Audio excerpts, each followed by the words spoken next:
Սա գրասենյակային կահույք է։ Սեղան, աթոռ, պահարան եւ այլն։ Սրա կարիքը ունեմ ես, դու, նա եւ մյուսները։ Սրանից այս երկրում արտադրում է Պողոսը, Պետրոսը, Մարտիրոսը ու եւս 20 հոգի։ Սրանից ներկրում են Ղուկասը, Մաթեվոսը եւ Թադևոսը։ Պողոսի, Պետրոսի, Մարտիրոսի ու մյուսների արտադրած այս ապրանքն արժե 1000 դրամ։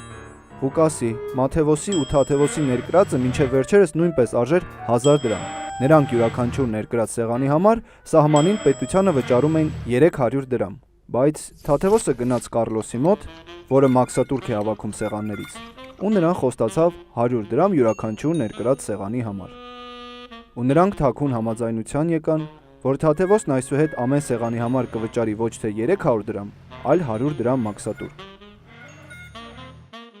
Արդյունքում Թադևոսը սկսեց իր սեղանները վաճառել 900 դրամով։ Ես, դու,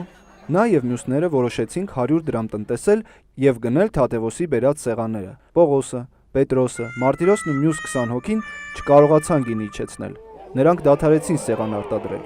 Նրանց աշխատողները մնացին անգործ ու գնացին այստեղ ու այստեղ։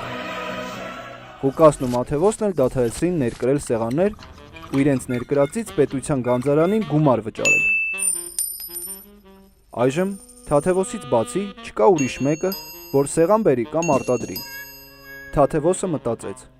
իսկ ինչու սեղաններս չվաճառեմ 1500 դրամով։ Մենք սկսեցինք 50% ավել վճարել այս սեղանի համար։ Մեր ընդհանուր գրպանը դատարկվեց։ Էլ փող չկա, որ մեր երեխաների դպրոցում լինեն նոր գրասեղաններ։